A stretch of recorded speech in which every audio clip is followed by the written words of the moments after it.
6 अगस्त 2005 Brazilian police को एक phone call आता है और उन्हें इन्फॉर्म करा जाता है कि उनके सबसे बड़े बैंक बैंको सेंट्रल की एक ब्रांच जो फोर्टलेज़ा में सिचुएटेड है उसको लूट लिया गया है। आइए जानते हैं ब्राज़ील की सबसे बड़ी बैंक रॉबरी के बारे में, जिसके अंदर 160 मिलियन डॉलर्स चुरा लिए गए थे। सबसे पहले थोड़ा बैकग्राउंड समझते हैं। यह रॉबरी हुई थी बैंको सेंट्रल बैंक में, जो कि ब्राज़ील के फोर्टलेज़ा सिटी में है। यह बैंक काफ़ी हाई सिक्योरिटी जोन में था। सिक्योरिटी सिस्टम थोड़ा इंटिमिडेटिंग था। CCTV cameras, alarm system, reinforced walls, तुम सोचो जो भी सिक्योरिटी मेजर्स हो सकते हैं वो सब इस बैंक के अंदर थे।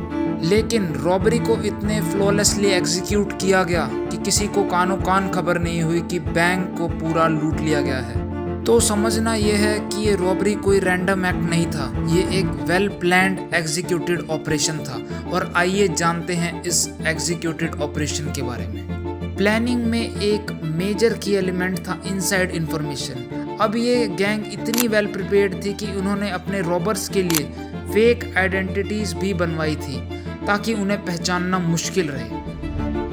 अब बात करते हैं एग्जीक्यूशन की। रॉबरी को एग्जीक्यूट करते वक्त यह गैंग ने अपनी प्लानिंग को परफेक्टली फॉलो किया।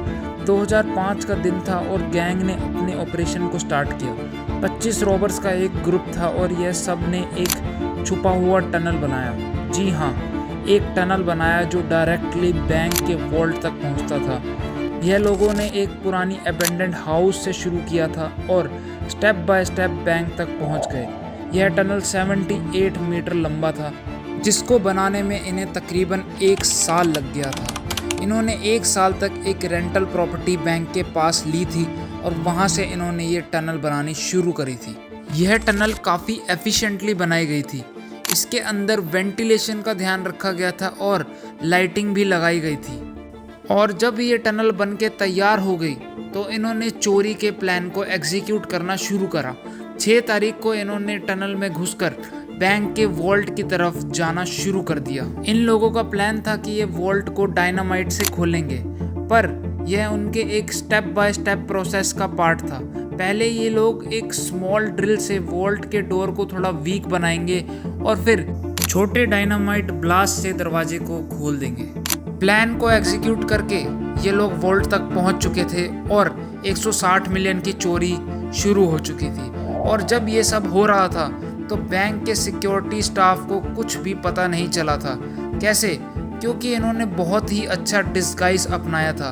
रॉबर्स ने फेक कंस्ट्रक्शन वर्कर्स का डिस्गाइज पहना था, जैसे कि वो बैंक में रिपेयर का काम करने आए हो। इस डिस्गाइज के थ्रू रॉबर्स ने बैंक के अंदर फ्रीली मूव करा बिना किसी के रोक टोक के। इस वक्त आपके दिमाग में एक क्वेश्चन जरूर उठ रहा होगा कि जब चोरी का प्लान टनल के थ्रू एग्जीक्यूट करना था तो कंस्ट्रक्शन वर्कर बन के वहाँ जाने की क्या ज़रूरत थी? तो इसका जवाब मैं आपको देता हूँ। उन्होंने 2 टीम बनाई थी। ए टीम का काम था कंस्ट्रक्शन वर्कर बन के बैंक के ऊपर नज़र रखे और बाहर जो भी एक्टिविटी हो रही है उसको अंदर बताते रहें। और दूसरी टीम का काम था जल्दी से कैश को कलेक्ट करें और वहाँ से निकलें। और उन्होंने इस प्लान को फ्लॉलेसली एग्जीक्यूट किया और वहाँ से गेटअवे ड्राइवर्स के थ्रू निकल गए। जब बैंक के वर्कर्स ने बैंक के वॉल्ट को खोला तो उनके पैरों तले ज़मीन खिसक गई, क्योंकि उन्होंने देखा कि 150 मिलियन डॉलर गायब हो चुके हैं। और उन्होंने जल्दी से पुलिस को कॉल करा और उन्हें इन्फॉर्म करा कि बैंक के अंदर चोरी हो चुकी है। इस रॉबरी को सुन के आपके दिमाग में अब ये सवाल उठ रहा होगा कि इन रॉबरी करने वाले चोरों को पकड़ा गया या नहीं पकड़ा गया। तो इसका जवाब मैं आपको देता हूँ। यह रॉबरी इतनी परफेक्टली प्लान थी कि इनिशियली कोई भी उन्हें सस्पेक्ट नहीं कर पा रहा था।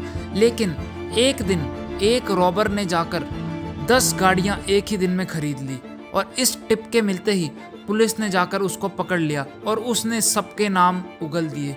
उसने इनसाइड मैन का भी नाम ले लिया जो बैंक के अंदर का आदमी था, और साथ ही साथ रॉबरी के मास्टरमाइंड का भी नाम ले लिया गया। और उसके बाद इसके अंदर कुछ गवर्नमेंट ऑफिशियल्स के भी नाम सामने आए। वो अभी तक डिस्क्लोज नहीं किया गया है, लेकिन उन रॉबरी करने वाले रॉबर्स को फंडिंग कहीं ना कहीं से तो आ रही थी। और ये अभी भी एक क्वेश्चन मार्क बन के रह गया है। सिर्फ $8 मिलियन ही रिकवर कर पाए पुलिस रॉबर्स को पकड़ने के बाद। तो अगर आपको दुनिया की सबसे बड़ी हाइस्ट बैंको सेंट्रल हाइस्ट की ये स्टोरी अच्छी लगी तो वीडियो को लाइक करें, अपने कमेंट्स देना ना भूलें, चैनल को सब्सक्राइब करें। आपसे मुलाकात होगी किसी और वीडियो के साथ, तब तक के लिए जय हिंद, बाय बाय।